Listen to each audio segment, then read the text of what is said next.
আপনি কি এমন একটি সমস্যায় ভুগছেন যেটা কাউকে বলতে লজ্জা লাগে? কিন্তু মনে রাখবেন, সমস্যা যতই গোপন হোক তার সমাধান আছে। আজকে আমি আপনাদের এমন একটি ওষুধ সম্পর্কে বলবো যা আপনার আত্মবিশ্বাস ফিরিয়ে দিতে পারে। ভ্যালেন্টি 10-20 মিলিগ্রাম ভার্ডেনাফেল। বন্ধুরা, আজকের ভিডিওতে আমরা আলোচনা করব ভ্যালেন্টি ট্যাবলেট নিয়ে, যা তৈরি করেছে এসকেআইএফ ফার্মাসিউটিক্যালস লিমিটেড। এই ট্যাবলেটের প্রধান উপাদান হল ভার্ডেনাফেল, যা মূলত ইরেকটাইল ডিসফাংশন বা পুরুষদের যৌন দুর্বলতার চিকিৎসায় ব্যবহৃত হয়। ভ্যালেন্টি 10-20 মিলিগ্রাম কি কাজ করে? এই ওষুধটি শরীরের রক্তপ্রবাহ বৃদ্ধি করে, বিশেষ করে লিঙ্গে রক্ত চলাচল বাড়িয়ে স্বাভাবিক ইরেকশন পেতে সাহায্য করে। তবে এটি নিজে থেকে কোনো উত্তেজনা তৈরি করে না। যৌন উত্তেজনা থাকলেই এটি কার্যকর হয়। খাওয়ার নিয়ম, ডোজ অ্যান্ড ইউজ। সাধারণত মিলনের 30 থেকে 60 মিনিট আগে এই ট্যাবলেট খেতে হয়। দিনে একবারের বেশি খাওয়া উচিত নয়। খালি পেটে খেলে এটি দ্রুত কাজ করে। ডোজ সাধারণত দুইভাবে পাওয়া যায়। ভ্যালেন্টি 10 মিলিগ্রাম হালকা সমস্যার জন্য, ভ্যালেন্টি 20 মিলিগ্রাম বেশি সমস্যার জন্য।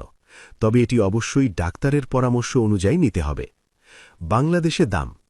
এই ওষুধের প্রতি ট্যাবলেটের দাম প্রায় 35 টাকা, তবে ফার্মেসি অনুযায়ী কিছুটা কম বা বেশি হতে পারে। সাইড এফেক্টস বা পার্শ্ব প্রতিক্রিয়া।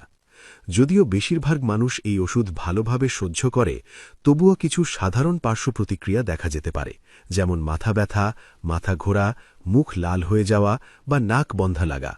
গুরুতর কোনো সমস্যা হলে অবশ্যই ডাক্তারের পরামর্শ নিতে হবে। যাদের হার্টের সমস্যা আছে, যারা নাইট্রেট জাতীয় ওষুধ খান, অথবা যাদের লো ব্লাড প্রেশার আছে, তাদের ক্ষেত্রে এই ওষুধ ঝুঁকিপূর্ণ হতে পারে। তাই এই ধরনের রোগীদের অবশ্যই ডাক্তারের পরামর্শ ছাড়া এই ওষুধ গ্রহণ করা উচিত নয়।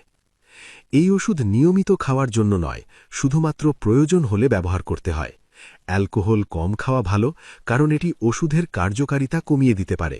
ডাক্তারের পরামর্শ ছাড়া ডোজ বাড়ানো একদমই উচিত নয়। ভার্ডেনাফেল অনেক ক্ষেত্রে সিলডেনাফিলের তুলনায় দ্রুত কাজ করে। ভারী খাবার খাওয়ার পরও এটি কাজ করতে পারে। এই ওষুধ শরীরে প্রায় 4 থেকে 5 ঘণ্টা পর্যন্ত কার্যকর থাকতে পারে।